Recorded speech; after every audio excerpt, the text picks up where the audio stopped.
ಊರಿನ ಮಧ್ಯದಲ್ಲಿ ಒಂದು ದೊಡ್ಡ ಮನೆ. ಆ ಮನೆಗೆ ಯಜಮಾನಿ ಮಹಿಹದ್ದು. ಮಹಿಹದ್ದಿನ ಹತ್ರ ಎಷ್ಟು ಹಣ ಇತ್ತೋ ಅದನ್ನು ದಾಟಿ ಅವಳಿಗೆ ಅಹಂಕಾರನೋ ಇತ್ತು. ಅವಳಿಗೆ 2 ಮಕ್ಕಳು. ಮಗ ಲೂಸಿ ಪಾರಿವಾಳ, ಮಗಳು ಚಿಚುಕಾಗೆ. ಲೂಸಿ ನೋಡಕ್ಕೆ ತುಂಬಾನು ಅಂದವಾಗಿದ್ದ, ಆದ್ರೆ ಅಮಾಯಕ. ಸ್ವಂತವಾಗಿ ಒಂದು ನಿರ್ಧಾರ ತೆಗೆಯಕ್ಕೆ ಬರಲ್ಲ. ತಂಗಿ ತಾಯಿಯ ಮಾತು ಕೇಳೋ ಹುಡುಗ. ಚಿಚುಕಾಗೆ ಮಾತ್ರ ತುಂಬಾ ಕೆಟ್ಟವಳು, ದುರಾಸೆ ಗುಣ ಇರೋವಳು.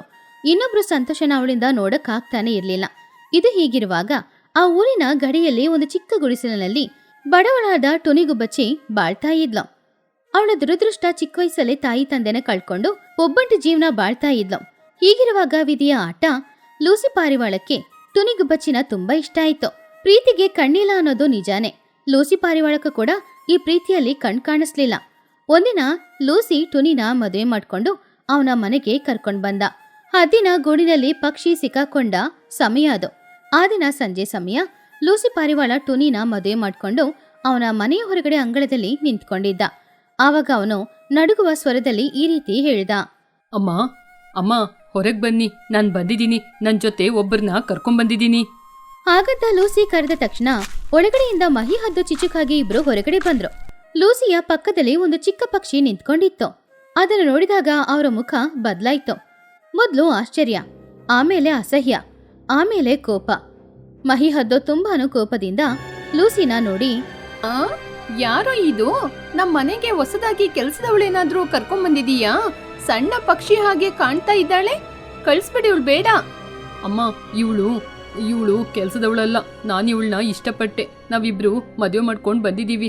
ನಾವಿಬ್ರು ದೇವಸ್ಥಾನದಲ್ಲೇ ಮದುವೆಯಾಗಿದ್ದೀವಿ. ನಿಮ್ಮ ಸೊಸೆ. ಮಹಿಹದ್ದಿನ ತಲೆಯಲ್ಲಿ ಕಲ್ಲು ಬಿದ್ದ ಹಾಗೆ ಇತ್ತು. ಚಿಚುಕಾಗಿಗೆ ಏನ್ ಹೇಳೋದಂತಾನೆ ಅರ್ಥ ಆಗ್ಲಿಲ್ಲ. ಆವಾಗ ಅವಳು ನಗುತ್ತಾ ಈ ರೀತಿ ಹೇಳಿದ್ಲು, ಏನು ಹೆಂಡತಿನ? ಇವಳಿನ ಹೆಂಡತಿನ? ಇವಳು ನಮ್ಮ ಮನೆ ಕೆಲಸದವಳಂಗೆ ಕಾಣಿಸ್ತಾ ಇದ್ದಾಳೆ. ಇವಳು ನಮ್ಮ ಅಂತಸ್ತಿಗೆ ತಕ್ಕ ಹುಡುಗಿಯಾ? ಇವಳೋಗಿ ನಿನ್ನೆ ಹೆಂಡತಿಯಾ? ಅತ್ತೆಯವ್ರೇ ನಮಸ್ಕಾರ. ನಾನು ಬಡವಿಯಾಗಿರ್ಬೋದು, ಆದ್ರೆ ನಾವಿಬ್ರು ನಿಜವಾಗಿ ಪ್ರೀತಿ ಮಾಡಿದೀವಿ. ನಿಮ್ಮ ಮನೆಯನ್ನು ನಾನು ದೇವಾಲಯದ ರೀತಿ ನೋಡ್ಕೋತೀನಿ. ನಿಮ್ಮ ಮನೆಯಲ್ಲಿ ನನ್ನ ಸೇರಿಸ್ಕೊಳ್ಳಿ ಅತ್ತೆ. ಏಯ್ ಸಾಕು, ನಿಲ್ಸು. ನನ್ ಮಗ ನಿನ್ನ ಕುತ್ತಿಗೆಯಲ್ಲಿ ತಾಳಿ ಕಟ್ಟಿದಾನೆ ಅಂತ ಒಂದೇ ಒಂದು ಕಾರಣಕ್ಕೋಸ್ಕರ ನಾನ್ ನಿನ್ನ ಮನೆಯೊಳಗೆ ಕರ್ಕೋತೀನಿ. ಆದ್ರೆ ನೀನು ಯಾವತ್ತೂ ಕೂಡ ಈ ಮನೆಯ ಸೊಸಿ ಆಗೋದಿಲ್ಲ. ನೀನು ಯಾವತ್ತೂ ಕೂಡ ಈ ಮನೆಗೆ ಒಬ್ಳು ಕೆಲ್ಸದವಳಾಗಿ ಇರೋದಾದ್ರೆ ಮನೆಯೊಳಗೆ ಬಾ. ಅಮ್ಮ ಹಾಗೆಲ್ಲ ಹೇಳ್ಬೇಡಿ ಅಮ್ಮ. ಅಣ್ಣ, ಎಲ್ಲ ನಿನ್ನಿಂದನೇ. ಸಾಕು, ಬಾಯಿ ಮುಚ್ತೀಯಾ? ಇವಳನ್ನ ಮನೆಯೊಳಗೆ ಕರ್ಕೊಂಡ್ಬರ್ಬೇಡ, ಸ್ಟೋರ್ ರೂಮಲ್ಲೇ ಬಿಡು. ನಮ್ಮ ಮನೆಗೆ ಯಾವತ್ತೂ ಇವಳು ಬರಬಾರ್ದು. ಟುನಿಗುಬ್ಬಚ್ಚಿ ಮೊದಲನೇ ದಿನಾನೇ ಕಣ್ಣಲ್ಲಿ ಕಣ್ಣೀರೊಂದಿಗೆ ಗಂಡನ ಮನೆಯೊಳಗಡೆ ಬಂದ್ಲು. ಅಲ್ಲಿ ಒಂದು ಆರತಿನೂ ಇಲ್ಲ, ಸ್ವಾಗತನೂ ಇಲ್ಲ. ತನ್ನ ಅತ್ತೆ ಹಾಗೂ ನಾದಿನಿಯ ಅವಮಾನ ಮಾತುಗಳು ಮಾತ್ರ ಇತ್ತು. ಆವಾಗ್ಲಿಂದ ಪಾಪ ಟುನಿಯ ಕಷ್ಟಕಾಲ ಶುರುವಾಯ್ತು. ಚಿಚುಕಾಗಿಗೆ ಟುನಿನ ಕಂಡ್ರೆ ಸ್ವಲ್ಪನೂ ಇಷ್ಟ ಇಲ್ಲ. ಟುನಿ ಎಷ್ಟೇ ಚೆನ್ನಾಗಿ ಮನೆ ಕೆಲಸ ಮಾಡಿದ್ರು, ಎಷ್ಟು ರುಚಿಯಾಗಿ ಆಹಾರ ಮಾಡಿದ್ರು ಚಿಚುಕಾಗಿಗೆ ಅದು ಇಷ್ಟ ಆಗ್ತಾನೆ ಇರ್ಲಿಲ್ಲ. ಲೂಸಿ ಪಾರಿವಾಳ ಆಫೀಸ್ಗೆ ಹೋದ್ಮೇಲೆನೆ ಮನೆಯಲ್ಲಿ ಈ ರೀತಿ ಎಲ್ಲ ನಡೀತಾ ಇದ್ದಿದ್ದು. ಒಂದಿನ ಟುನಿ ಮಾಡಿಟ್ಟ ಪಾಯಸ ಪಾತ್ರೆನ ಚಿಚುಕಾಗೆ ತೆಗೆದು ಕೆಳಗಡೆ ಹಾಕಿದ್ಲು. ಅಮ್ಮ ನೋಡಮ್ಮ, ಈ ತುನಿ ಏನ್ ಮಾಡಿದಾಳೆ ಅಂತ. ನಾನ್ ಪಾಯಸ ಕೇಳಿತು ಅಂತ ಕೋಪದಲ್ಲಿ ಕೆಳಗೆ ಬಿಸಾಕದ್ಲು. ಆವಾಗ ಟುನಿ ಹೆದರ್ಕೊಂಡೆ ಅಲ್ಲಿಗೆ ಬಂದ್ಲು. ಅಯ್ಯೋ ಅತ್ತಿಗೆ, ಇಲ್ಲ ಅತ್ತಿಗೆ, ನಾನ್ ಕೆಳಗೆ ಹಾಕಿಲ್ಲ, ನೀವೇ ಕೈ ಜಾರಿ ಬಿಟ್ಬಿಟ್ರೋ ಏನೋ. ಆವಾಗ ಹಾಲಿಂದ ಅಲ್ಲಿಗೆ ಬಂದ ಮಹಿಹದ್ದು ಟುನಿಯ ಕೆನ್ನೆಗೆ ಜೋರಾಗಿ ಹೊಡೆದ್ಲು. ಏನೇ ನಿನಗೆ ಕೆಲಸ ಮಾಡಕ್ಕೆ ಆಗಲ್ಲ ಅಂತ ನನ್ ಮಗಳು ಕೇಳಿದ ತಕ್ಷಣ ಪಾಯಸನ ಬಿಸಾಕಿದೀಯಾ? ಇಲ್ ನೋಡು, ನನ್ ಮಗಳಿಗೆ ಪಾಯಸ ಅಂದ್ರೆ ತುಂಬಾ ಇಷ್ಟ. ಅವಳು ಹೋಗಿ ಹೋಗಿ ಕೆಳಗೆ ಹಾಕ್ತಾಳ. ಇಲ್ ನೋಡು, ಇವತ್ ನಿಂಗೆ ಊಟ ಇಲ್ಲ, ಇದೇ ಪಾಯಸನ ನಕ್ಕಿ ಕುಡಿಬೇಕು ನೀನು. ಅಯ್ಯೋ ಅತ್ತೆ, ಹಾಗೆಲ್ಲ ಹೇಳ್ಬೇಡಿ, ನಾನ್ ಮಾಡಿಲ್ಲ ಅತ್ತೆ. ಆವಾಗ ಚಿಚುಕಾಗೆ ಕಣ್ಣಲ್ಲಿ ಕಣ್ಣೀರೊಂದಿಗೆ, ನೋಡಮ್ಮ, ಅವಳನ್ನ ಹೇಗೆಲ್ಲ ಹೇಳ್ತಾ ಇದ್ದಾಳೆ. ನಾನ್ ಬಿಸಾಕಿದ್ದು ಅಂತ. ಅಣ್ಣ ಬರ್ಲಿ, ನಾನ್ ತೋರಿಸ್ತೀನಿ ಯಾರು ಅಂತ. ಲೂಸಿ ಆಫೀಸಿಂದ ಮನೆಗ್ ಬಂದಾಗ ಚಿಚು ಹಾಗೂ ಮಹಿ ಹೋಗಿ ಅವನತ್ರ ಟುನಿಯ ಬಗ್ಗೆ ಚಾಡಿ ಹೇಳ್ತಾ ಇದ್ರು. ಅವನು ಅಮಾಯಕ ಅನ್ನೋದ್ರಿಂದ ತಾಯಿ ಹಾಗೂ ತಂಗಿಯ ಮಾತು ಕೇಳಿ ಟುನಿನ ಬೈತಾ ಇದ್ದ. ಟುನಿ ಅಳ್ತಾ ಇದ್ಲು. ಹೀಗೇನೆ ದಿನಗಳು ಹೋಗ್ತಾ ಇತ್ತು. ಈ ವರ್ಷ ಚಳಿಗಾಲ ಅಂತೂ ತುಂಬಾನೇ ಭಯಂಕರವಾಗಿತ್ತು. ಆ ಚಳಿಗಾಲದಲ್ಲಿ 8 ಗಂಟೆ ಆದ್ರೂ ಕೂಡ ಬಿಸಿಲು ಸ್ವಲ್ಪನೂ ಇಲ್ಲ. ಪಾಪ ಟುನಿಗುಬ್ಬಚ್ಚಿಗೆ ಚಳಿಗಾಲದಲ್ಲಿ ಕೆಲಸ ಮಾಡೋದು ನರಕ ತರಾನೇ ಇತ್ತು. ಆದ್ರೆ ಮಹಿಹದ್ದು ಹಾಗೂ ಚಿಚುಕಾಗೆ ಇಬ್ರು ಕೂಡ ಎಷ್ಟೊತ್ತಾದ್ರೂ ಎದ್ದೇಳದೆ ಮಂಚದಲ್ಲೇ ಮಲ್ಕೊಂಡಿರ್ತಿದ್ರು. ಟುನಿ ಮಾತ್ರ ಬೆಳಗಿನ ಎದ್ದು ಎಲ್ಲ ಕೆಲ್ಸಾನು ಮಾಡ್ಬೇಕಾಗಿತ್ತು. ತುನಿ, ಅಲ್ಲಿ ಒಂದು ಬಕೆಟ್ ತುಂಬಾ ಬಟ್ಟೆ ಇದೆ, ಅದ್ನ ಒಗ್ದು ಒಣಗಾಕ್ಸ್ಬಿಡು. ಮಿಷಿನ್ ಹಾಳಾಗಿದ್ರಿಂದ ನಿನ್ ಕೈಯಲ್ಲೇ ಹೊಗಿಬೇಕು. ಸೋಪು ಜಾಸ್ತಿ ಹಾಕಕ್ ಹೋಗ್ಬೇಡ. ತುನಿ ಬಕೆಟಲ್ಲಿದ್ದ ನೀರನ್ನ ಮುಟ್ಟಿದಾಗ ಅವಳಿಗೆ ಕರೆಂಟ್ ಶಾಕ್ ಹೊಡೆದ ಹಾಗೆ ಇತ್ತು. ಅತ್ತೆ, ಈ ಬಕೆಟ್ ಅಲ್ಲಿರುವ ನೀರು ತುಂಬಾನೇ ಐಸ್ ಆಗಿದೆ. ಕನಿಷ್ಠ ಒಂದು ಮಗು ಬಿಸಿನೀರಾದ್ರೂ ಕುಡಿಯತ್ತೆ. ಕೈಗೆ ಹಾಕೋತೀನಿ, ಕೈ ಒಣಗ್ತಾ ಇದೆ. ಚಿಚುಕಾಗಿ ಹೀಟರ್ ಮುಂದ್ಗಡೆ ಕೂತ್ಕೊಂಡು, ಅಯ್ಯೋ, ಈ ಮಹಾರಾಣಿಗೆ ಬಿಸಿನೀರು ಬೇಕಾ? ಯಾಕೆ ಈ ಮಹಾರಾಣಿ ತಣ್ಣೀರಲ್ಲೆಲ್ಲ ವಾಶ್ ಮಾಡಲ್ವಾ? ಇವಳಿಗೆ ಬಿಸಿನೀರೇ ಬೇಕಂತೆ. ಇಲ್ ನೋಡು, ನಿನ್ಗೆ ಬಿಸಿನೀರೆಲ್ಲ ಕೊಡಕ್ಕಾಗಲ್ಲ, ಇದ್ರಲ್ಲೇ ಮಾಡು. ತುನಿಗುಬ್ಬಚ್ಚಿಗೆ ಬೇರೆ ದಾರಿ ಇಲ್ಲ ಅನ್ನೋದ್ರಿಂದ ಅವಳು ಆ ನೀರಿನಲ್ಲೇ ಬಟ್ಟೆ ಒಗೆಯಕ್ಕೆ ಶುರು ಮಾಡಿದ್ಲು. ಪಾಪ ನೀರು ತುಂಬಾನೇ ತಣ್ಣಗಿರೋದ್ರಿಂದ ಅವಳಿಗೆ ಕೈಯೆಲ್ಲ ಶಾಕ್ ಹೊಡೆದ ಹಾಗೆ ಇತ್ತು. ಕೈಯೆಲ್ಲ ಕೆಂಪಾಗ್ತಾ ಇತ್ತು. ಪಾಪ ಟುನಿಯ ಕಣ್ಣಿಂದ ಕಣ್ಣೀರು ಸುರಿತಾ ಇತ್ತು. ಆ ಕಣ್ಣೀರು ಬಕೆಟ್ ನೀರಲ್ಲಿ ಬಿದ್ದು ನೀರಲ್ಲಿ ನೀರಾಗಿ ಹೋಯ್ತು. ಅಮ್ಮ, ನೀನೆಲ್ಲಮ್ಮ ಇದ್ದೀಯಾ? ನನ್ನ ಕರ್ಕೊಂಡು ಹೋಗ್ಬಿಡಮ್ಮ. ಹಾಗಂತ ಮನ್ಸಲ್ಲಿ ಅಂದ್ಕೊಳ್ತಾ ಇದ್ಲು ಟುನಿ. ಆ ದಿನ ಸಂಜೆ ಸಮಯ ಲೂಸಿ ಮನೆಗ್ ಬಂದ. ಟುನಿ ಕೈಗೆ ಅರಿಶಿನ ಉಜ್ಕೊಂಡು ಮನೇಲಿ ಒಂದ್ ಮೂಲೆಯಲ್ಲಿ ಕೂತ್ಕೊಂಡಿದ್ಲು. ಅಮ್ಮ, ನನಗೊಂದು ಕಾಫಿ ಕೊಡಿ. ಹೌದು, ತುಣಿಯಲ್ಲಿ? ಅಯ್ಯೋ ಅಣ್ಣ, ಅತ್ತಿಗೆನಾ ಬೆಳಿಗ್ಗೆ ಒಂದ್ 4 ಬಟ್ಟೆ ಒಗ್ದ್ರಾ, ಆಮೇಲೆ ಹೋಗಿ ರೆಸ್ಟ್ ತಗೊಂಡ್ರು. ನಾನು ಅಮ್ಮನೇ ಎಲ್ಲ ಕೆಲಸ ಮಾಡಿದ್ದು. ಅಣ್ಣ, ನನ್ ಸೊಂಟ ಎಷ್ಟೊಂದು ನೋವಾಗ್ತಿದೆ ಗೊತ್ತಾ? ಲೂಸಿ ಟುನಿ ಹತ್ತಿರ ಹೋಗಿ ಕೋಪದಿಂದ, ತುನಿ, ನೀನಿಲ್ಲಿ ರೂಮಲ್ಲಿ ಬಂದು ಇಷ್ಟು ಆರಾಮವಾಗಿ ಮಲ್ಕೊಂಡಿದ್ದೀಯಾ? ಅಲ್ಲಿ ಅಮ್ಮ ತಂಗಿ ಎಷ್ಟೊಂದು ಕಷ್ಟಪಡ್ತಾ ಇದ್ದಾರೆ.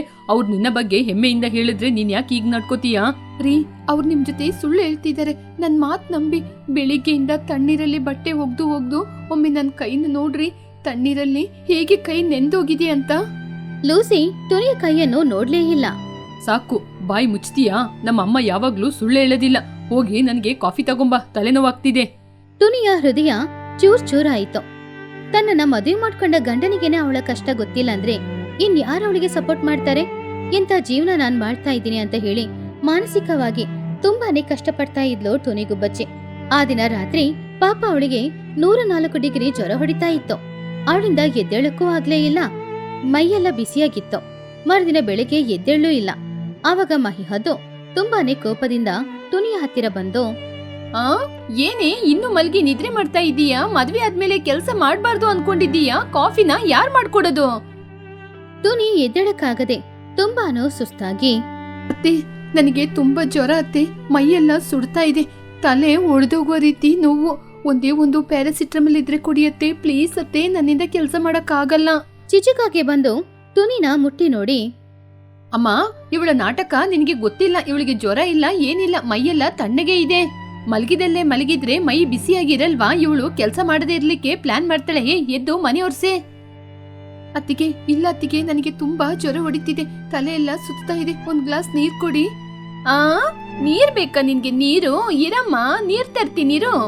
ಮಹಿಹದ್ದು ಕೋಪದಿಂದ ಹೊರಗಡೆ ಹೋಗಿ ರಾತ್ರಿ ಇಡೀ ಹೊರಗಡೆ ಇದ್ದ ಆ ಬಕೆಟ್ ನೀರನ್ನ ತಗೊಂಡ್ ಬಂದ್ಲು. ಜ್ವರದಿಂದ ಕಷ್ಟಪಡ್ತಾ ಇದ್ದ ಟುನಿಯ ಮೇಲೆ ಆ ಬಕೆಟ್ ನೀರನ್ನ ತೆಗೆದು ಅವಳು ಒಯ್ದ್ಲು. ಅಯ್ಯೋ ಅಮ್ಮ, ಸತ್ತೋಗ್ತೀನಿ ನಾನು.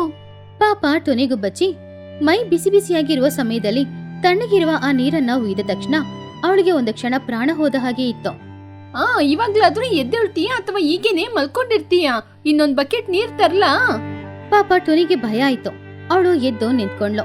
ಅವಳ ಬಟ್ಟೆ ಎಲ್ಲ ಚಂಡಿಯಾಗಿತ್ತು. ಅವಳ ಹಲ್ಲೆಲ್ಲ ನಡುಗ್ತಾ ಇತ್ತು. ಆ ಚಳಿಯಲ್ಲಿ ಅವಳು ಎದ್ದು ಕೆಲಸ ಮಾಡಕ್ಕೆ ಶುರು ಮಾಡಿದ್ಲು. ಅವಳಿಗೆ ಸರಿಯಾಗಿ ನಿಲ್ಲಕ್ಕೂ ಕೂಡ ಆಗ್ಲಿಲ್ಲ. ಆದ್ರೆ ಆ ರಾಕ್ಷಸಿಗಳ ದೃಷ್ಟಿಗೆ ಅದು ಕಾಣಿಸ್ತಾನೆ ಇರ್ಲಿಲ್ಲ. ಆ ದಿನ ಇಡೀ ಪಾಪ ಅವಳು ನರಕ ಅನುಭವಿಸಿದ್ಲು. ಸಂಜೆ ಸಮಯ ಲೂಸಿ ಮನೆಗ್ ಬಂದ. ಆವಾಗ ಮನೆಯಲ್ಲಿ ಒಂದು ಮೂಲೆಯಲ್ಲಿ ಜ್ವರದಲ್ಲಿ ನಡುಗುತ್ತಾ ಮಲ್ಕೊಂಡಿದ್ದ ತನ್ನ ಹೆಂಡತಿಯನ್ನ ನೋಡಿ ಲೂಸಿ ಪಾರಿವಾಳ ತಕ್ಷಣ ಟುನಿಯ ಹತ್ತಿರ ಹೋದ. ಏನಾಯ್ತು ತುನಿ? ಯಾಕೆ ಹೀಗಿದ್ದೀಯಾ? ಊಟ ಮಾಡ್ಲಿಲ್ವಾ? ಟುನಿ ಕಷ್ಟಪಟ್ಟು ಎದ್ದು ನಿಂತ್ಕೊಂಡು ಗಂಡನ ಕಾಲಲ್ಲಿ ಬಿದ್ದು ಅಳಕ್ಕೆ ಶುರು ಮಾಡಿದ್ಲು. ರೀ, ದಯವಿಟ್ಟು ನನ್ ಮಾತ್ ಕೇಳ್ರಿ. ನಿಮ್ ತಾಯಿನೋ ತಂಗಿನೋ ನನ್ನ ಸಾಯಿಸಕ್ಕೆ ನೋಡ್ತಾ ಇದ್ದಾರೆ. ಜ್ವರ ಬಂದ್ರೂ ಕೂಡ ನನ್ ಮೇಲೆ ತಣ್ಣೀರ್ ಚೆಲ್ಲಿದ್ದಾರೆ. ದಯವಿಟ್ಟು ನನ್ನ ತಾಯಿ ಮನೆಗೇನೆ ನನ್ನ ಕಳ್ಸ್ಕೊಟ್ಬಿಡಿ. ಇಲ್ಲದಿದ್ರೆ ಬೇರೆ ಮನೆ ಮಾಡ್ಕೊಂಡು ಹೋಗೋಣ. ಇಲ್ಲೇ ಇದ್ರೆ ನನ್ನ ಕೊಂದ್ಬಿಡ್ತಾರೆ. ನನ್ನಿಂದ ಆಗೋದಿಲ್ಲ ರೀ. ಅಷ್ಟರಲ್ಲಿ ಮಹಿಹದ್ದು ಚಿಚುಕಾಗೆ ಅಲ್ಲಿಗೆ ಬಂದ್ರು. ಚಿಚುಕಾಗೆ ಅಳ್ತಾ ಇದ್ಲು. ಅಯ್ಯೋ ಅಣ್ಣ, ನೋಡೋಣ, ಬೆಳಿಗ್ಗೆಯಿಂದ ನಮ್ಮ ಕೈಯಿಂದ ಎಲ್ಲ ಸೇವೆನ ಮಾಡಿಸ್ಕೊಂಡು ಹಾಲ್ ಕೊಟ್ಟು ಊಟ ಕೊಟ್ಟು ಎಲ್ಲ ಕೊಟ್ರು ಕೂಡ ಏನು ಕೊಡ್ಲಿಲ್ಲ ಅಂತ ಹೇಳ್ತಾ ಇದ್ದಾರೆ. ತಾಯಿನ ಮುದುಕಿ ಅಂತ ತಮಾಷೆ ಮಾತು ಏನೆಲ್ಲ ಮಾತಾಡ್ತಾ ಇದ್ರು. ಇವಾಗ ನಿನ್ ಜೊತೆ ನಮ್ಮ ಮೇಲೆ ಚಾಡಿ ಹೇಳ್ತಿದ್ದಾರೆ. ಅಯ್ಯೋ ಲೂಸಿ, ಇವಳು ನಮ್ಮಿಂದ ದೂರ ಮಾಡ್ಲಿಕ್ಕೆ ನಿನ್ನ ಹೀಗೆ ಮಾಡ್ತಾ ಇದ್ದಾಳೆ. ಇವಳು ನಮ್ಮ ಮನೆಗೆ ಬಂದಿರುವ ದೆವ್ವ. ಇವಳು ನಾಟಕ ಮಾಡ್ತಿದ್ದಾಳೆ. ಲೂಸಿ ಪಾರಿವಾಳ ತಾಯಿ ಹಾಗೂ ತಂಗಿಯ ಮಾತನ್ನು ಕೇಳಿ ಅದನ್ನ ನಂಬಿ, ನಮ್ಮಮ್ಮ ಎಷ್ಟೊಂದು ಒಳ್ಳೆಯವರು, ನೀನು ಅವ್ರ ಮೇಲೆ ಅಪವಾದ ಒದಿಸ್ತಾ ಇದ್ದೀಯಾ. ಅವರು ದೇವರಂತವರು. ನನ್ನ ತಂಗಿ ನನಗೆ ಪ್ರಾಣಕ್ಕೂ ಹೆಚ್ಚಾದವಳು. ನಿನ್ನಂತವಳನ್ನ ನಾನು ಮದ್ವೆ ಮಾಡ್ಕೊಂಡೆ ನೋಡು. ನೀನೊಬ್ಳು ರಾಕ್ಷಸಿ. ನೀನ್ ಈ ಮನೆ ಬಿಟ್ಟು ಹೊರಗೋಗು. ಲೂಸಿ ಟುನಿಯನ್ನ ಕಾಲಿಂದ ಒದ್ದ. ದಯವಿಟ್ಟು ನನ್ನ ನಂಬಿರಿ, ನಾನು ಯಾವ ತಪ್ಪು ಮಾಡ್ಲಿಲ್ಲ. ಛೀ, ನೀನ್ ನನ್ ಜೊತೆ ಮಾತಾಡ್ಬೇಡ. ನೀನು ಒಳ್ಳೆವಳು ಅಂತ ನಿನ್ನ ಮದ್ವೆ ಮಾಡ್ಕೊಂಬಂದೆ. ನನ್ ಕಣ್ಣೆದುರಿಗೆ ನಿಲ್ಬೇಡ. ಹೋಗಿ ವರಂಡದಲ್ಲಿ ಮಲ್ಕೋ. ಆವಾಗ ಚಳಿ ನಿಂಗ್ ಗೊತ್ತಾಗುತ್ತೆ. ಲೂಸಿ ಪಾರಿವಾಳ ಟುನಿನ ಮನೆಯಿಂದ ಹೊರಗಡೆ ತಳ್ಳಿದ. ಆಮೇಲೆ ಅವನ ಮನೆ ಬಾಗಿಲನ್ನ ಹಾಕೊಂಡ. ಒಳಗಡೆ ಅವನು ಚಿಲಕ ಹಾಕುವಾಗ ಟುನಿಯ ಹೃದಯದಲ್ಲಿ ಬಾಣ ಚುಚ್ಚಿದ ಹಾಗೆ ಅವಳಿಗೆ ತುಂಬಾನೇ ಮನಸ್ಸಿಗೆ ನೋವಾಯ್ತು. ಹೊರಗಡೆ ಚಳಿ ಹೆಚ್ಚಾಗಿತ್ತು. ಹೇಳಕ್ಕೋದ್ರೆ ವಾತಾವರಣ 0 ಡಿಗ್ರಿಗೆ ಹೋಗಿತ್ತು. ಟುನಿಗೆ ಚಳಿ ತಡ್ಕೊಳಕ್ಕಾಗ್ತಾ ಇತ್ತಿಲ್ಲ. ಅವಳಿಗೆ ಮೈಯೆಲ್ಲ ಬಿಸಿಯಾಗಿನೂ ಇತ್ತು. 104 ಡಿಗ್ರಿ ಜ್ವರ ಹೊಡಿತಾ ಇದ್ದಾಗ ಹೊರಗಡೆ ಆ ಮಂಚಿನಲ್ಲಿ ನಿಂತ್ಕೊಂಡಿರೋದು ಅವಳಿಗೆ ನರಕವನ್ನ ನೋಡಿದ ಹಾಗೆ ಇತ್ತು. ಆದ್ರೆ ಅವಳಿಗೆ ಹೋಗಕ್ಕೆ ಬೇರೆ ದಾರಿ ಇಲ್ಲ. ಒಳಗಡೆ ತನ್ನ ನಾದಿನಿ, ತನ್ನ ಅತ್ತೆ ನಗೋ ಶಬ್ದ ಅವಳಿಗೆ ಕೇಳಿಸ್ತು. ಹೊರಗಡೆ ಟುನಿ ಅಳುವ ಶಬ್ದ ಮಾತ್ರ. ಪಾಪ, ಅವಳ ಗಂಡನ ಕಿವಿಯಲ್ಲೂ ಕೂಡ ಬೀಳಲೇ ಇಲ್ಲ. ಲೂಸಿ ಬಾಗಿಲು ತೆರೆದು ಹೊರಗಡೆ ಬಂದಾಗ ಟುನಿಯ ಪ್ರಾಣ ಹೋಗಿತ್ತು. ಆದ್ರೆ ಅದನ್ನು ನೋಡಿ ಅವನಿಗೆ ಪಶ್ಚಾತ್ತಾಪ ಏನೂ ಬರ್ಲಿಲ್ಲ. ಅವನು ಸೈಲೆಂಟ್ ಆಗಿ ನೋಡ್ತಿದ್ದ ಅಷ್ಟೇ. ಈ ಕಥೆಯಲ್ಲಿರುವ ನೀತಿ ಏನು ಅಂದ್ರೆ, ತಾಯಿ ನಾದಿನಿಯ ಮಾತು ಕೇಳುವ ಗಂಡ, ಅಹಂಕಾರ ಹಿಡಿದ ಅತ್ತೆ, ದುರಾಸೆ ಹಿಡಿದಿರುವ ನಾದ್ನಿ, ಇಂಥ ಮನೆಗೆ ಸೊಸೆಯಾಗಿ ಹೋಗೋಳ ಪರಿಸ್ಥಿತಿ ಇದೇ ರೀತಿ ಇರೋದು. ಬಂದ ಅಂದ್ರೆ ನಂಬಿಕೆ. ಆ ನಂಬಿಕೆ ಇಲ್ಲದೆ ಇರೋ ಜಾಗದಲ್ಲಿ ಜೀವ ಹೇಗಿರುತ್ತೆ? ಚಳಿಯಲ್ಲಿ ಓದುವ ಬುಜ್ಜಿಗುಬ್ಬಚ್ಚಿ. ಒಂದು ಗ್ರಾಮದಲ್ಲಿ 2 ದೊಡ್ಡ ಮನೆಗಳ ಮಧ್ಯದಲ್ಲಿ ಒಂದು ಚಿಕ್ಕ ಗುಡಿಸಲು ಇತ್ತು. ಆ ದೊಡ್ಡ ಮನೆಗಳಲ್ಲಿ ಇದ್ದಿದ್ದು ಚಿಚುಕಾಗೆ ಹಾಗೂ ಚೋಟುಗಿಳಿ. ಅವರಿಬ್ರು ಕೂಡ ತುಂಬಾ ದೊಡ್ಡ ಶ್ರೀಮಂತರು. ಆದ್ರೆ ಅವರ ಮಕ್ಕಳಾದ ಚಿನ್ನು ಬನ್ನೋ ಇಬ್ರಿಗೂ ಕೂಡ ಓದು ಸರಿಯಾಗಿ ಬರಲ್ಲ. ಆದ್ರೆ ತಿನ್ನೋದಂತೂ ಚೆನ್ನಾಗಿ ಬರ್ತಿತ್ತು. ಮಧ್ಯದಲ್ಲಿದ್ದ ಚಿಕ್ಕ ಗುಡಿಸಲಿನಲ್ಲಿ ಟುನಿಗುಬ್ಬಚ್ಚಿ ಅವಳ ಮಗಳಾದ ಬುಜ್ಜಿ ಜೊತೆ ಬಾಳ್ತಿದ್ಲು. ಟುನಿ ಬಡವಳಾಗಿದ್ರು ಕೂಡ ಬುಜ್ಜಿನ ತುಂಬಾ ಚೆನ್ನಾಗಿ ಓದಿಸ್ತಾ ಇದ್ಲು. ಪರೀಕ್ಷೆಯ ಸಮಯದಲ್ಲಿ ಚಳಿಗಾಲದಲ್ಲಿ ನಡೆದ ಈ ಕತೆ ಓದಿನ ಮಹತ್ವನ ನಮಗೆ ತಿಳಿಸುತ್ತೆ. ಆ ದಿನ ಟುನಿ ಎಲ್ಲರ ಮನೆಯಲ್ಲೂ ಮನೆ ಕೆಲಸ ಮಾಡ್ಬಿಟ್ಟು ಅವಳ ಮನೆಗೆ ವಾಪಸ್ ಬಂದ್ಲು. ಸ್ಕೂಲಿಂದ ಬಂದ ತಕ್ಷಣ ಬುಜ್ಜಿಗುಬ್ಬಚ್ಚಿ ಮನೆ ಹೊರಗಡೆ ಒಂದು ಮಂಚದಲ್ಲಿ ಕೂತ್ಕೊಂಡು ಹೋಮ್ವರ್ಕ್ ಮಾಡ್ತಿದ್ಲು. ಅಲ್ಲೇ ಪಕ್ಕದಲ್ಲಿ ಬನ್ನು ಹಾಗೂ ಚಿನ್ನು ಇಬ್ರು ಆಟಾಡ್ತಾ ಇದ್ರು. ಏನಮ್ಮ ಬುಜ್ಜಿ, ಪುನಃ ಕೂತ್ಕೊಂಡು ಓದ್ತಾ ಇದೀಯಾ? ಸ್ವಲ್ಪ ಹೊತ್ತು ಆಟಾಡ್ಬಿಟ್ಟು ಆಮೇಲೆ ಕೂತ್ಕೊಂಡು ಓದ್ಬೋದಲ್ವಾ ಮಗಳೇ? ಇಲ್ಲಮ್ಮ, ನಾಳೆ ಸೈನ್ಸ್ ಎಕ್ಸಾಮ್ ಇದೆ ಅಮ್ಮ. ಸೈನ್ಸ್ ಎಕ್ಸಾಮ್ ತುಂಬಾ ಕಷ್ಟ, ಅದಕ್ಕೆ ಓದ್ತಾ ಇದ್ದೀನಿ. ಎಕ್ಸಾಮ್ ಅಲ್ಲಿ ನಾನು ಕ್ಲಾಸ್ ಫಸ್ಟ್ ಬಂದ್ರೇನೆ ನನಗೆ ಸ್ಕಾಲರ್ಶಿಪ್ ಸಿಗುತ್ತೆ. ಆವಾಗ ನಿನಗೆ ಕಷ್ಟ ಕಡಿಮೆ ಆಗುತ್ತೆ. ಆವಾಗ್ಲೇ ಚಿನ್ನು ಬನ್ನು ಇಬ್ರು ಕೂಡ ಬಾಲ್ ಹುಡ್ಕೊಂಡು ಆ ಕಡೆ ಬಂದ್ರು. ಆವಾಗ ಅವರ ತಾಯಿಯಂದ್ರಾದ ಚೋಟು ಹಾಗೂ ಚಿಚು ಕೂಡ ಅಲ್ಲಿಗೆ ಬಂದ್ರು. ಬುಜ್ಜಿ, ನೀನ್ ಕೂಡ ನಮ್ ಜೊತೆ ಬಂದು ಆಟಾಡ್ಬೋದಲ್ವಾ? ಯಾವಾಗ ನೋಡಿದ್ರು ಪುಸ್ತಕನ ಮುಂದೆ ಇಟ್ಕೊಂಡು ಕೂತ್ಕೊಂಡು ಓದ್ತಾನೆ ಇರೋದಾ? ಬೋರ್ ಆಗಲ್ವಾ? ನಮ್ ತರ ಬಂದು ಆಟಾಡೋ, ಆವಾಗ್ಲೇ ಸ್ವಲ್ಪ ರಿಫ್ರೆಶ್ಮೆಂಟ್ ಸಿಗೋದು. ಬನ್ನು, ನಾಳೆ ಎಕ್ಸಾಮ್ ಅಲ್ವಾ? ನೀನು ಓದೋದಿಲ್ವಾ? ಆ, ಎಕ್ಸಾಮಾ? ಹೌದಾ, ನಾಳೆನಾ? ನಾನು ಮುಂದಿನ ವಾರ ಅಂತ ಅಂದ್ಕೊಂಡಿದ್ದೆ. ಸೈನ್ಸ್ ಎಕ್ಸಾಮ್ಗೆ ಯಾಕೆ ಕೂತ್ಕೊಂಡು ಓದ್ಬೇಕೋ? ಎಲೆ ಬಣ್ಣ ಹಸಿರು, ಆಕಾಶದ ಬಣ್ಣ ನೀಲಿ ಅಂತ ಬರೆದ್ರೇನೆ ಪಾಸ್ ಮಾರ್ಕ್ ಹಾಕ್ಬಿಡ್ತಾರೆ ಅಲ್ವಾ? ಆವಾಗ ಚೋಟುಗಿಳಿ ನೋಡಿ, ಚಿಚು ನೋಡಿದ್ಯಾ, ನನ್ ಮಗ ಇಷ್ಟು ಬುದ್ಧಿವಂತ. ಅವನು ಎಷ್ಟು ಬೇಗ ಆನ್ಸರ್ ಹೇಳ್ದ. ನಾವಂದ್ರೆ ಶ್ರೀಮಂತರು, ನಮ್ಮ ಮಕ್ಕಳನ್ನ ಒಳ್ಳೆ ಸ್ಕೂಲಲ್ಲಿ ಸೇರಿಸಿ ಓದಿಸ್ತಿದ್ದೀವಿ. ಈ ಟುನಿಗೆ ಯಾಕೆ ಇಷ್ಟು ಹಣ ಖರ್ಚು ಮಾಡೋ ಕೆಲಸ ಹೇಳು? ಅವಳಿಗೂ ಸ್ವಲ್ಪ ಅಹಂಕಾರ ಜಾಸ್ತಿನೇ. ಮಗಳು ಮದುವೆಗೋಸ್ಕರ ಹಣನ ಕೂಡಿಡೋದನ್ನ ಬಿಟ್ಬಿಟ್ಟು ಓದಕ್ಕೆ ಖರ್ಚು ಮಾಡ್ತಾ ಇದ್ದಾಳೆ. ಯಾಕೆ ಟುನಿ, ಯಾಕೆ ನಿನಗೆ ಈ ಕೆಲಸ ಹೇಳೋ? ಆವಾಗ ಟುನಿಗುಬ್ಬಚ್ಚಿ, ಇಲ್ಲ, ನನ್ನ ಮಗಳು ಚೆನ್ನಾಗಿ ಓದಿದ್ರೆ ಅವಳ ಜೀವನ ಚೆನ್ನಾಗಿರುತ್ತೆ. ನಂತರ ಅವಳು ಕಷ್ಟಪಡಬಾರ್ದು ಅಲ್ವಾ? ಅದಕ್ಕೋಸ್ಕರನೇ. ಆಸೆಗೂ ಸ್ವಲ್ಪ ಮಿತಿ ಇರಬೇಕು ಟುನಿ. ನಿನ್ನ ಮಗಳು ಓದಿ ಏನು ದೊಡ್ಡ ಕಲೆಕ್ಟರ್ ಆಗ್ತಾಳಾ? ಇಲ್ಲ ಅಲ್ವಾ? ಆದರೆ ನಮ್ಮ ಮಕ್ಕಳಿಗೆ ಹಾಗಲ್ಲ. ಅವರಿಗೋಸ್ಕರ ನಾವು ಈಗಾಗಲೇ ಆಸ್ತಿ ಕೊಡಿಟ್ಟಿದ್ದೀವಿ. ಹಾಗಂತ ಟುನಿ ಹತ್ರ ಹೇಳಿ ಚೋಟು ಚಿಚು ಅಲ್ಲಿಂದ ಹೋದ್ರು. ಟುನಿ ಕಣ್ಣಲ್ಲಿ ಕಣ್ಣೀರಿತ್ತು. ಅಮ್ಮ, ನೀನ್ ಬೇಜಾರ್ ಮಾಡ್ಕೊಳ್ಬೇಡ. ಅವ್ರು ಮಾತಾಡಿದಕ್ಕೆ ನಾನು ಮಾರ್ಕ್ ಮೂಲಕ ಉತ್ತರ ಕೊಡ್ತೀನಿ, ನೋಡ್ತಾ ಇರೋ. ಮರುದಿನ ಕ್ಲಾಸ್ ರೂಮ್ ಅಲ್ಲಿ ಮಕ್ಳೆಲ್ರು ಕೂತ್ಕೊಂಡಿದ್ರು. ಅವತ್ತು ಸೈನ್ಸ್ ಎಕ್ಸಾಮ್ ಪೇಪರ್ ಸಿಕ್ತು. ಮಹಿ ಹದ್ದು ಟೀಚರ್ ಪೇಪರ್ ಕೊಟ್ರು. ಹೊರಗಡೆ ಚಳಿ ಬೇರೆ ತುಂಬಾನೇ ಇತ್ತು. ಮಕ್ಳೇ, ಸೈನ್ಸ್ ಎಕ್ಸಾಮ್ ಅಲ್ವಾ? ಯಾರು ಕಾಪಿ ಮಾಡಬಾರ್ದು. ಬನ್ನು, ನಿನ್ನ ಲಂಚ್ ಬ್ಯಾಗಲ್ಲಿ ಏನಾದರೂ ಚೀಟಿ ತಗೊಂಡು ಬಂದು ಇಟ್ಟಿದೀಯಾ? ಇಲ್ಲ ಮೇಡಮ್, ನಾನು ನನ್ನ ಲಂಚ್ ಬಾಕ್ಸಲ್ಲಿ 4 ದೋಸೆ ಮಾತ್ರ ತಗೊಂಡು ಬಂದು ಇಟ್ಕೊಂಡಿದ್ದೀನಿ. ನಿಮಗೆ ಡೌಟ್ ಅಂದರೆ ನೀವೇ ಚೆಕ್ ಮಾಡಿ ನೋಡ್ಕೊಳ್ಳಿ. ಬೇಡ ಬರೀರಿ ಎಲ್ರೋ. ಬುಜ್ಜಿ ಸ್ಪೀಡಾಗಿ ಆನ್ಸರ್ ಬರೆಯಕ್ಕೆ ಶುರು ಮಾಡಿದ್ಲು. ಆದರೆ ಬನ್ನು ಪೆನ್ನನ್ನ ಬಾಯಲ್ಲಿ ಇಟ್ಕೊಂಡು ಆ ಕಡೆ ಈ ಕಡೆ ನೋಡ್ತಾ ಇದ್ದ. ಚಿನ್ನು ಪೇಪರಲ್ಲಿ ಏನೋ ಬಿಡಿಸ್ತಾ ಇದ್ದ. ಆವಾಗ ಬನ್ನು ಮೇಲೆ ಚಿನ್ನು ಕಿವಿಯಲ್ಲಿ ಹೋಗಿ, ಚಿನ್ನು, ಈ ಪ್ರಶ್ನೆಗೆ ಏನೋ ಆನ್ಸರು, ನಿನಗೇನಾದ್ರೂ ಗೊತ್ತಿದ್ರೆ ಸ್ವಲ್ಪ ನನಗೂ ಹೇಳಿಕೊಡ್ತೀಯಾ? ಇಲ್ಲಿ ನನಗೆ ಏನೂ ಗೊತ್ತಿಲ್ಲ ಅಂತೆ, ನಾನೇ ಏನು ಬರ್ದಿಲ್ಲ. ಕತೆಯಾಗಿ ಏನಾದ್ರೂ ಬರ್ದಿಡೋ ನೀನು. ಅದನ್ನು ಒಳ್ಳೆ ಐಡಿಯಾನೇ, ಅದನ್ನೇ ಮಾಡ್ತೀನಿ ಬಿಡೋ. ಹಾಗಂತ ಹೇಳಿ ಚಿನ್ನು ಬನ್ನು ಇಬ್ರು ಏನೇನೋ ಕತೆಯಾಗಿ ಬರೆದ್ರು. ಆ ಎಕ್ಸಾಮ್ನು ಮುಗೀತು. ಮರ್ದಿನ ಆ ಎಕ್ಸಾಮ್ಗೆ ರಿಸಲ್ಟ್ ಬರುವ ದಿನ ಮಹಿಹದ್ದು ಪೇರೆಂಟ್ಸ್ನ ಕೂಡ ಕ್ಲಾಸ್ಗೆ ಕರೆದಿದ್ರು. ಚೋಟು, ಚಿಚು, ಟುನಿನು ಬಂದಿದ್ರು. ಇವತ್ತು ಎಕ್ಸಾಮ್ ರಿಸಲ್ಟ್. ಮೊದಲು ಯಾರು ಟಾಪರ್ ಅಂತ ಹೇಳ್ತೀನಿ. ಸೈನ್ಸ್ ಎಕ್ಸಾಮ್ ಅಲ್ಲಿ ಕ್ಲಾಸಲ್ಲಿ ಟಾಪರ್ ಯಾರು ಅಂದ್ರೆ 100ಕ್ಕೆ 99 ಮಾರ್ಕ್ ತಗೊಂಡ ಬುಜ್ಜಿನೇ. ಕ್ಲಾಸಲ್ಲಿ ಎಲ್ರೂ ಕೂಡ ಕೈ ಚಪ್ಪಾಳೆ ತಟ್ಟಿದ್ರು. ಬುಜ್ಜಿನ ನೋಡಿ ಟುನಿ ತುಂಬಾ ಹೆಮ್ಮೆಯಿಂದ ನಗಾಡ್ತಿದ್ಲು. ಇನ್ನು ಇವಾಗ ಇಬ್ರು ಮಹಾ ಅನುಭಾವರು. ಅದರಲ್ಲಿ ಮೊದಲು ಬನ್ನು 4 ಮಾರ್ಕು. ಅದನ್ನ ಕೇಳಿದಾಗ ಚೋಟು, ಏನು 4 ಮಾರ್ಕಾ? ಅವನು 4 ದೋಸೆದಿಂದ ಅದಕ್ಕೆ 4 ಮಾರ್ಕಾ? ಇರ್ಬೋದು. ಅವನು ಏನ್ ಬರ್ದಿದ್ದಾನೆ ಅಂತ ನಿಮಗ್ ಗೊತ್ತಾ? ಆನ್ಸರ್ ಬರೆಯೋ ಅಂದ್ರೆ ಏನೇನೋ ಮೂವಿ ಕತೆ ಎಲ್ಲಾನು ಬರ್ದಿಟ್ಟಿದ್ದಾನೆ. ಅದಕ್ಕೆ 4 ಮಾರ್ಕ್ ನಾನು ಹಾಕಿರೋದೆ ತುಂಬಾ ದೊಡ್ಡ ವಿಷಯ. ನನ್ ಮಗ ಪಾಸ್ ಆಗಿರ್ತಾನೆ. ಅವನಿಗೆ ಹೊಸ ಪೆನ್ನೆಲ್ಲ ಬೇರೆ ಕೊಡಿಸ್ತೆ ನಾನು. ಚಿನ್ನು ತಾನೆ, ಅವನು ಸುಣ್ಣ ತಗೊಂಡಿದ್ದಾನೆ. ಆನ್ಸರ್ ಬರೀ ಕೇಳಿದ್ರೆ ನಿಮ್ಮ ಚಿತ್ರಾನ ಬಿಡಿಸಿ ನಮ್ ತಾಯಿ ಅಂದಗತ್ತಿ ಅಂತ ಕೆಳಗಡೆ ಬರ್ದಿಟ್ಟಿದ್ದಾನೆ. ಹಾಗಂತ ಟೀಚರ್ ಹೇಳಿದನ್ನ ಕೇಳಿ ಚಿಚು ಹಾಗೂ ಚೋಟು ಇಬ್ರು ಕೂಡ ತಲೆ ಬಗ್ಗೆ ನಿಂತ್ಕೊಂಡಿದ್ರು. ಅವರು ಟುನಿ ಹಾಗೂ ಬುಜ್ಜಿನ ನೋಡಿ ತುಂಬಾನೇ ಹೊಟ್ಟೆ ಕಿಚ್ಚಪಟ್ರು. ಆ ದಿನ ರಾತ್ರಿ ಸಮಯ ಚಿಚು ಹಾಗೂ ಚೋಟು ಇಬ್ರು ಕೂಡ ಈ ರೀತಿ ಮಾತಾಡ್ತಾ ಇದ್ರು. ನೋಡಿದ್ಯಾ ಚಿಚು, ಆ ಕೆಲ್ಸದವಳ ಮಗಳು ಕ್ಲಾಸ್ ಫಸ್ಟ್ ಬಂದಿದ್ದಾಳೆ, ನಮ್ಮ ಮಕ್ಕಳು ಪಾಸ್ ಆಗ್ಲು ಕೂಡ ಇಲ್ಲ. ಅದ್ ಹೇಗ್ ಸಾಧ್ಯ? ಇದು ಹೀಗೇನೆ ನಡೆದ್ರೆ ಊರಲ್ಲಿ ನಮ್ಮ ಮೇಲೆ ಮರ್ಯಾದೆನೇ ಇರೋದಿಲ್ಲ ಯಾರಿಗೂ. ಹೌದು, ನಿಜಾನೇ. ನಮ್ಮ ಮಕ್ಕಳಿಗೆ ಎಷ್ಟೇ ಹೇಳಿಕೊಟ್ರು ಅವ್ರು ಕಲ್ತ್ಕೊಳ್ಳೋದಿಲ್ಲ. ಆದ್ರೆ ಅವಳು ನೋಡಿ ಎಷ್ಟು ಚೆನ್ನಾಗಿ ಬರಿತಾ ಇದ್ದಾಳೆ. ನನಗಂತೂ ನಿಜವಾಗ್ಲೂ ತುಂಬಾ ಕೋಪ ಬರ್ತಾ ಇದೆ. ಒಂದ್ ಕೆಲ್ಸ ಮಾಡೋಣವಾ? ಆ ಬುಜ್ಜಿ ಓದ್ಬಾರ್ದು, ಅದಕ್ಕೆ ನಾವ್ ಏನಾದ್ರೂ ಒಂದು ಮಾಡ್ಲೇಬೇಕು. ಏನ್ ಮಾಡೋದು? ಪುಸ್ತಕನ ಕದಿಯೋದಾ? ಇಲ್ಲ, ಅದು ಓಲ್ಡ್ ಐಡಿಯಾ. ನನ್ನ ಹತ್ರ ಹೊಸ ಐಡಿಯಾ ಒಂದಿದೆ. ತುನಿ ಬಡವಳಲ್ವಾ, ಅವಳ ಮನೇಲಿ ಇನ್ವರ್ಟರ್ ಏನೂ ಇಲ್ಲ. ಕರೆಂಟ್ ಹೋದ್ರೆ ಆವಾಗ ಬುಜ್ಜಿ ಹೇಗೆ ಓದ್ತಾಳೆ? ಓದಕ್ಕಾಗಲ್ಲ. ನಾಳೆ ಎಕ್ಸಾಮ್ನು ಸರಿಯಾಗಿ ಬರೆಯಲ್ಲ. ಹಾಗಿರುವಾಗ ಫೇಲ್ ಆಗ್ತಾಳೆ ತಾನೆ.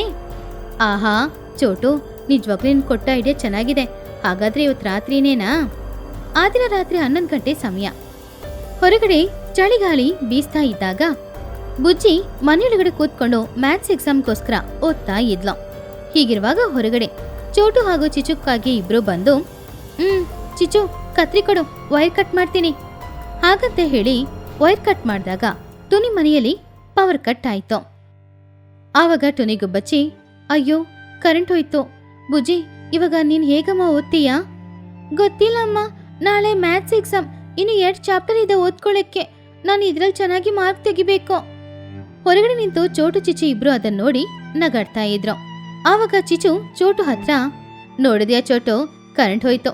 ಇನ್ನಷ್ಟೇ, ಈ ಹುಡುಗಿ ಓದಲ್ಲ, ನಾಳೆ ಎಕ್ಸಾಮ್ನು ಬರೆಯಲ್ಲ. ಆದ್ರೆ ನಡ್ದಿದ್ ಬೇರೆ. ಅಮ್ಮ, ನಾನು ಓದ್ಲೇಬೇಕು.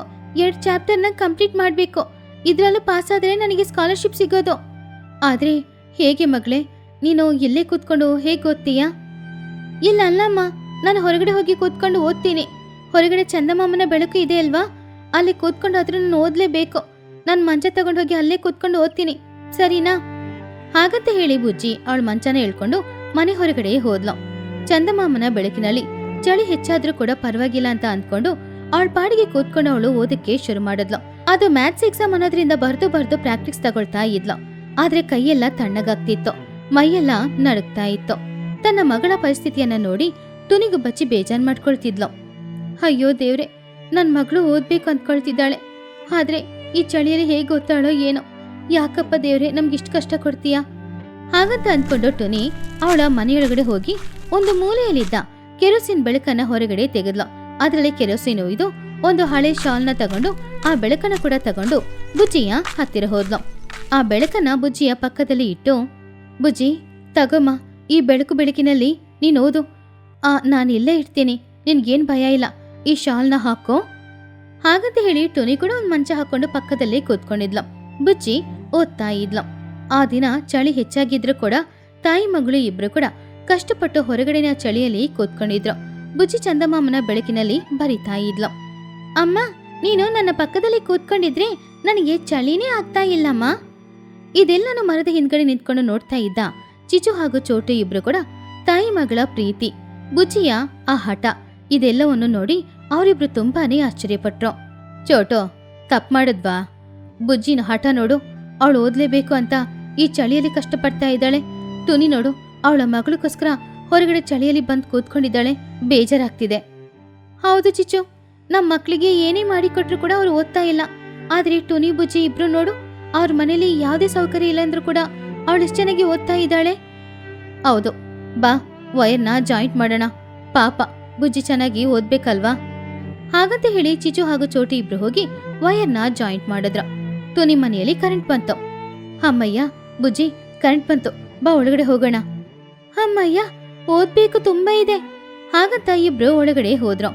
ಆಮೇಲೆ ಚೋಟು ಹಾಗೂ ಚಿಚು ಅವ್ರ ಮನೆಗೆ ಹೋದ್ರು. ಮರುದಿನ ಮ್ಯಾಥ್ಸ್ ಎಕ್ಸಾಮ್ ಮುಗೀತು. ಆ ದಿನ ಸಂಜೆ ಸಮಯ ಚೋಟು ಹಾಗೂ ಚಿಚು ಇಬ್ರು ಕೂಡ ಸ್ವೀಟ್ ಬಾಕ್ಸ್ನ ತಗೊಂಡು ಟುನಿಯ ಮನೆ ಹತ್ತಿರ ಬಂದ್ರು. ಟುನಿ ಅದನ್ನ ನೋಡಿ ಹೆದರ್ಕೊಂಡೆ, ಬನ್ನಿ, ಏನಾಯ್ತು? ಏನಾದ್ರೂ ಸಮಸ್ಯೆನಾ? ಸಮಸ್ಯೆ ಏನೂ ಇಲ್ಲ. ಸಮಸ್ಯೆ ಮಾಡಿದ್ದು ನಾವಲ್ವಾ? ನಿನ್ನೆ ಕರೆಂಟ್ ಹೋಯ್ತಲ್ವಾ, ಕರೆಂಟ್ ಕಟ್ ಮಾಡಿದ್ರು ಅಂತ ಅಂದ್ಕೊಂಡ. ಮತ್ತೆ ಇನ್ನೇನು? ಟುನಿ, ಬಿ ವೈರ್ ಕಟ್ ಮಾಡಿದ್ದು ನಾವು. ಬುಜ್ಜಿ ಚೆನ್ನಾಗಿ ಓದಬಾರ್ದು, ಮ್ಯಾಥ್ಸಲ್ಲಿ ಚೆನ್ನಾಗಿ ಮಾರ್ಕ್ ತೆಗಿಬಾರ್ದು ಅಂತ. ಆದರೆ ನಿನ್ನೆ ನಿಮ್ಮಿಬ್ಬರ ಪ್ರೀತಿ, ಬುಜ್ಜಿಯ ಹಠ ಇದೆಲ್ಲನೂ ನೋಡಿದಾಗ ನಮ್ಮ ಮನಸ್ಸು ಬದಲಾಯಿಸ್ಕೊಂಡ್ವಿ. ಇವತ್ತು ಎಕ್ಸಾಮಲ್ಲಿ ಬುಜ್ಜಿ ಪುನಃ 100ಗೆ 100 ತೆಗ್ದಿದ್ದಾಳೆ ಅಲ್ವಾ? ತುಂಬ ಸಂತೋಷ. ನಂದೊಂದು ಕೋರಿಕೆ ಇದೆ. ಏನದು? ಬುಜ್ಜಿ ಬನ್ನು ಹಾಗೂ ಚಿನ್ನಗೂ ಪಾಠ ಹೇಳಿಕೊಡ್ಬೇಕು. ಫೀಸ್ ಎಷ್ಟು ಕೊಡ್ಬೇಕಂದ್ರೂ ಸಹ ಕೊಡ್ತೀನಿ. ಆದರೆ ಅವಳ ಥರ ಅವರಿಬ್ರು ಕೂಡ ಬದಲಾಗಬೇಕು. ಆವಾಗ ಬುಜ್ಜಿ ಹೇಳಿದ್ದು, ಓಕೆ ಆಂಟಿ, ನಾನು ಕಲಿಸ್ಕೊಡ್ತೀನಿ. ಆದರೆ ನಂದು ಒಂದೇ ಒಂದು ಕಂಡೀಷನ್ ಇದೆ ಮಾತ್ರ. ಏನದು ಬುಜ್ಜಿ? ಓದುವಾಗ ಬನ್ನು ತಿನ್ನಬಾರ್ದು, ಹಾಗೇನೆ ಚಿನ್ನು ಸುಮ್ಮನೆ ಏನಾದರೂ ಡ್ರಾಯಿಂಗ್ ಮಾಡ್ತಾ ಇರಬಾರ್ದು. ಆವಾಗ ಬನ್ನು ಸ್ವಲ್ಪ ಮುಂದೆ ಬಂದು, ಏನೋ ಓದುವಾಗ ತಿನ್ನಬಾರ್ದಾ? ಸರಿ, ಪಾಸ್ ಆಗಬೇಕಲ್ವಾ? ಆದರೆ ನನಗೆ ಸ್ವಲ್ಪ ವಾಟರ್ ಬ್ರೇಕ್ ಆದರೂ ಕೊಡ್ತೀಯ ಬುಜ್ಜಿ? ಅದನ್ನ ಕೇಳಿ ಎಲ್ಲರೂ ನಗಾಡ್ತಾ ಇದ್ರು. ಹಾಗೆ ಆ ದಿನ ಶ್ರೀಮಂತರು ಬಡವರು ಅನ್ನುವ ಭೇದ ಏನೂ ಇಲ್ಲದೆ ಅವರೆಲ್ಲರೂ ಸಂತೋಷವಾಗಿ ಮಾತಾಡ್ತಿದ್ರು. ಕಥೆಯಲ್ಲಿರುವ ನೀತಿ: ಬೆಳಕನ್ನ ಆರಿಸೋನು ಯಾವಾಗ್ಲೂ ಗೆಲ್ಲಲ್ಲ, ಬೆಳಕನ್ನ ಹುಡುಕೋನು ಖಂಡಿತ ಗೆಲ್ತಾನೆ. ಓದ್ಬೇಕು ಅನ್ನುವ ಹಠ ಇದ್ರೆ ಬಡತನ ಚಳಿ ಯಾವುದೂ ಅಡ್ಡಿ ಇಲ್ಲ.